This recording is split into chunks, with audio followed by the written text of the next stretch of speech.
This is V from a Canadian RVer.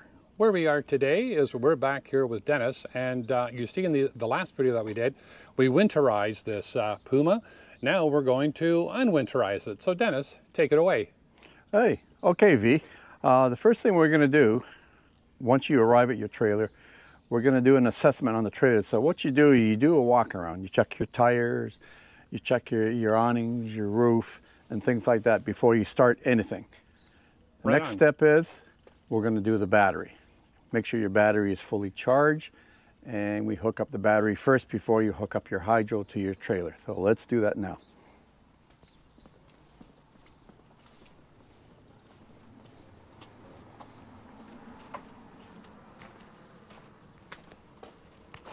Okay, what we have here, I got the battery hooked up. The first thing you do is you hook up your positive first and then your negative.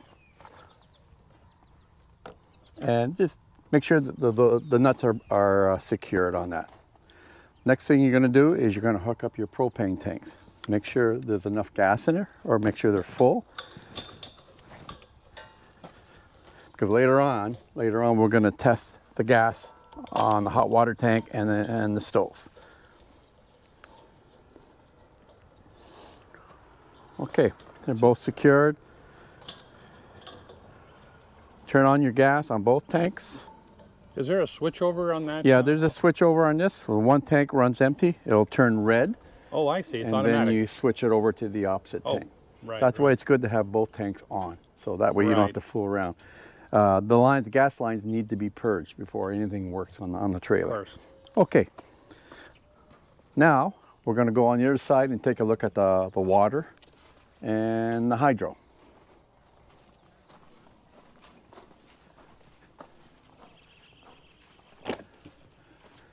It's important that you check your washers on here. Make sure there's a screen on it and make sure the washers are in good shape. Right on, yeah. I'm in the habit of changing them every year. It doesn't hurt. They're really cheap.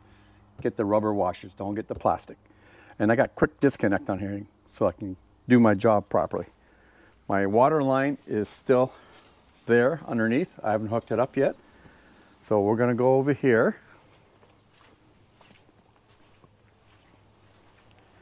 What I'm going to do, I'm going to flush out the water lines, make sure there's no spiders and things like that. When the water's been shut off in the park for a while, you usually get some black sediment coming out.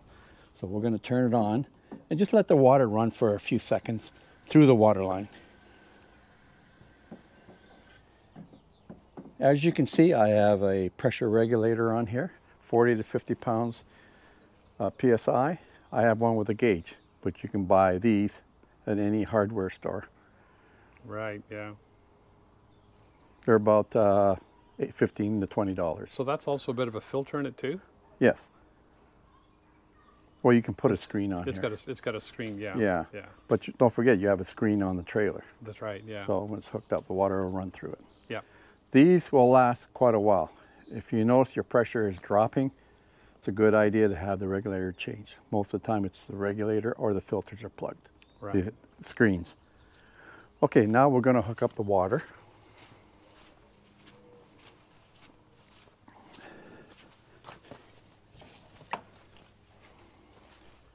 What I have here is a 90 degree elbows.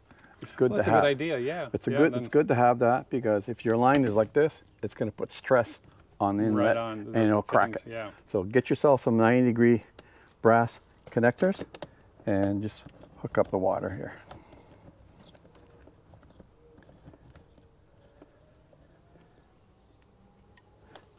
All right. All right. It's important to check your electrical lines also, along with your water lines.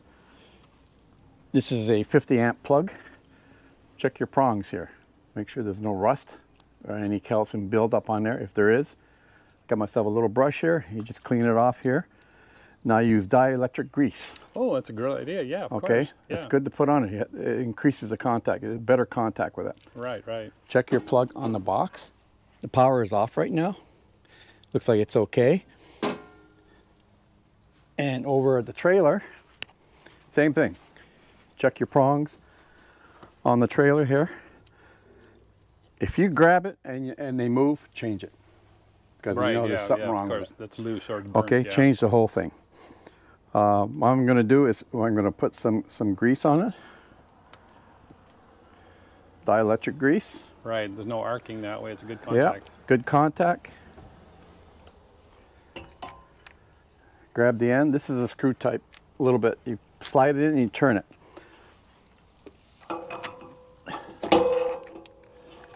So you always connect this first, okay? Don't forget your power is off right now. So you stick it in like that and you just turn it slightly. On this trailer here you do. It locks in, yeah. It locks also in. the ring. And then you put the ring on.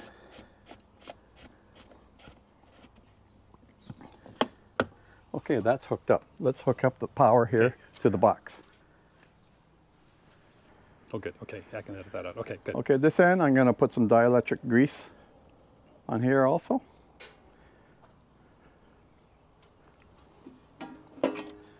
Going to plug it in into the 50 amp plug. And I'm going to turn on the power for the 50 amp. Now this trailer has a surge protector, which is a delay of 2 minutes on it. So the power to the trailer is not going to go on right away. It's going to wait 2 minutes and then bang, the power will come on. It checks everything to make sure it's correct. Surge protector are good to have. If you don't have one, get one. You can get them in 30 amp, you can get them in 50 amp. Or you can get hardwired into the trailer, which I have here. Oh, very nice, yeah. Now, getting back to the hot water tank, I just turned on the water. The trailer needs to be pressurized with water. This tank right now is filling up. Never turn on your hot water tank when it's empty. You can burn the solenoid in it. So I can hear the water pouring in. What I did, I'm going to open up the pressure valve at the top and let the air out. Fills faster. Let the air out. And water should start pouring out when it's full. Right, right. All right. That's, how many gallons is that? This is a 6-gallon hot water tank run on propane. Yep. Does this one have the electric option? Yes. It does. This one has the electric option on the bottom here, on the Suburban water tank. It's at the bottom. Turn that on, turn it off. The gas switch is inside the trailer for the propane gas. Right. Now I got the valve stuck open here, so as soon as the water starts coming out of here, I'm going to shut off the valve. That means your tank is full, ready to go. Once that is done, we're going to turn on the propane and we're going to test the stove. See it coming out now? Yep. So that means the hot water tank is full. Right, right. So before I turn the gas on, I like to clean out the pipe here. Blow some air through here because you could have a spider web in there, oh, right, a bug. Right, yeah. All right, clean it out with some air. Doesn't take much. And we're going to turn on the gas. We're going to test the stove. And always turn on the stove first because the gas lines need to be purged. Otherwise, this is not going to work. Right. Okay? Because this is far in the back here. Gas travel, trailer needs to be level. Gas travels, do your stove first to purge the lines, and then try lighting up your hot water tank. So let's go do that now. If you turn on your stove, it's going to take a few minutes for your stove to light up. It takes a little while for the gas to travel. If it doesn't light up, double check your tank, make sure they're full, got gas in it, make sure your valves are open. You can reset these propane tanks. If for some reason you're not getting gas out of the one tank and you got gas in it, shut off your valve and turn it back on. It'll reset inside the handle here. Perfect. Okay. Okay, we are at the stove here. What we're going to do is we're going to turn on the gas and we're going to try and light it with the lighter here. As you can see, the gas hasn't traveled through yet. It will. It won't blow up on you as long as you have a light here.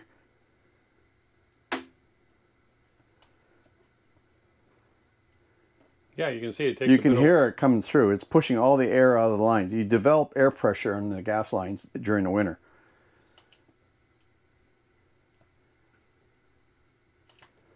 Let's try another one here.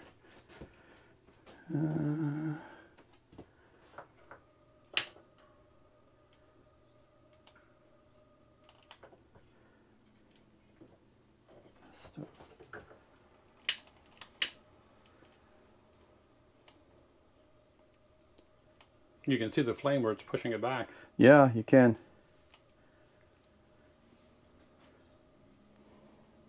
You can see what it does here. See, the gas, it takes, propane is heavier than in gas. And it takes a little while for it to come through the lines here. There it goes. As you can see, it lit up. Yep. Try all of them.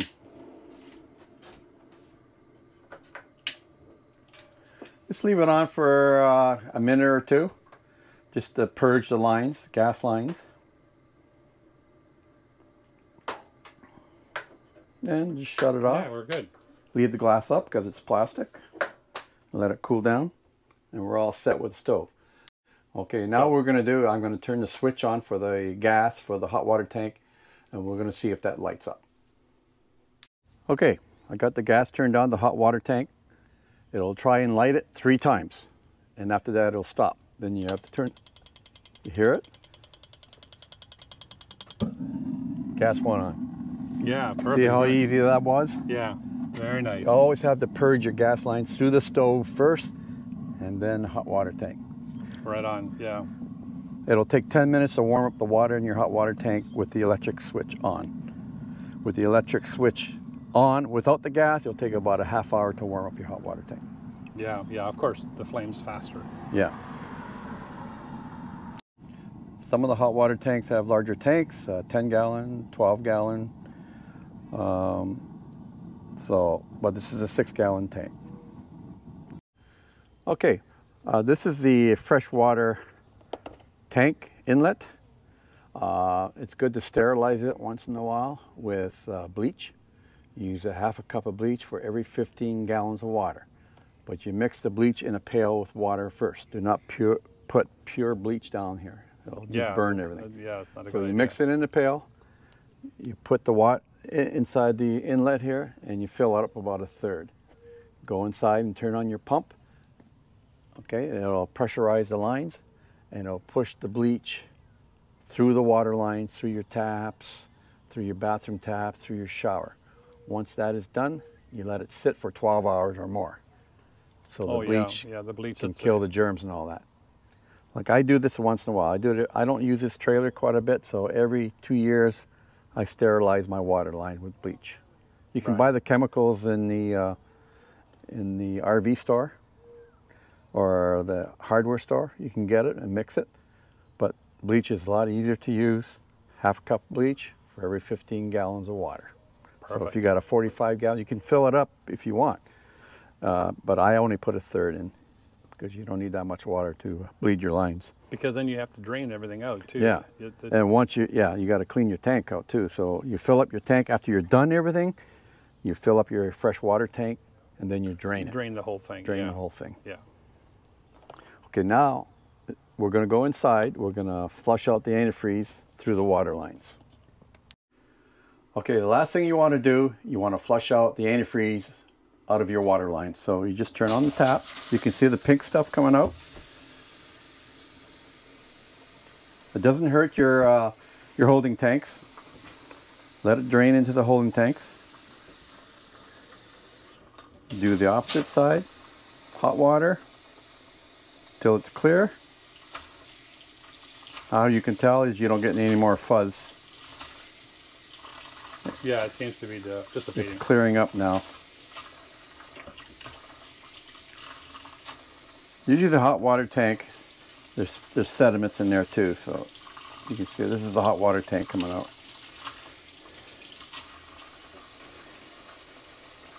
You can smell the antifreeze that I put on the water lines. Yeah. Drain it really good. About 5 minutes, I would say.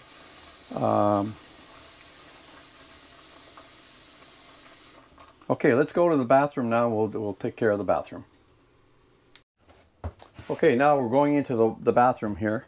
We got the shower, the sink, and the toilet. As you can see, there's pink stuff in here that can wash out. Just hold it down so it clears up. Always leave a little bit of water, 2 to 3 inches on top. I just push it down a little bit on the handle and it fills it right up. Always leave some water in there. Yeah, you want that gasket to be... Because you don't want the gas to come back into the trailer. Right. And the gasket, you want to always keep lubricated or wet. So keep it lubricated. If you got a bad gasket, replace it. Right. You can tell if the water keeps draining all the time, it doesn't hold. Right. Replace the gasket. It's not hard to do. You just put some gloves on, grab the gasket, and it pulls off. Get a new one, and it snaps right in. Yeah, yeah. Okay, the sink. Oh, that's really red there. You can see it. Yeah.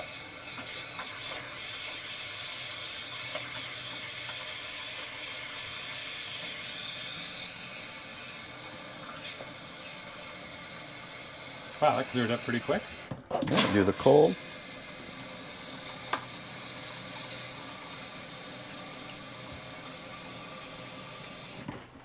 Okay, let's do the shower here. My shower hose is long enough I can do it in the sink here. You don't need to do it in the shower. So yeah, that's a good idea, yeah. Yeah. Or put it in the toilet. You have the option there. Yeah.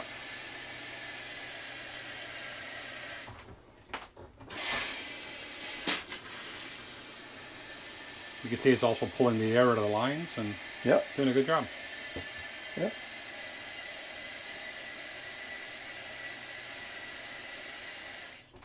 If you're having problems with your shower head, this is a good model to get. What do you call this? Aerogenics. Aerogenics shower head. Yeah. Very efficient, and the water comes out a lot better.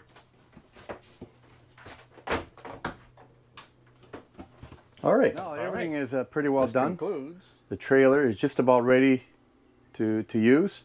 What we're going to do is, I'm going to do down maybe tomorrow or the next day, is go on the roof, wash the roof really good, wash the trailer, remove all the streaks. Then you put your slide outs out. Okay, all your slide outs. Make sure your trailer is level and the water is hooked up. So every time you leave your trailer, you're gone away for the day or whatever, always shut off your hot water tank, your water line. Your tap. Just in case there's any leakage. Or... In case there's a pressure. All you need is a water line to break inside the trailer and you got a flood on your hands. Right. So always shut off your water, shut off your hot water tank, and your gas, even your gas. You can blow a gas line. All three, you should always shut that off if you go away for the day. Perfect. Well, Dennis, thank you so much. This is V from A Canadian RVer. Please give us a thumbs up, please subscribe, and we'll see you in our next video.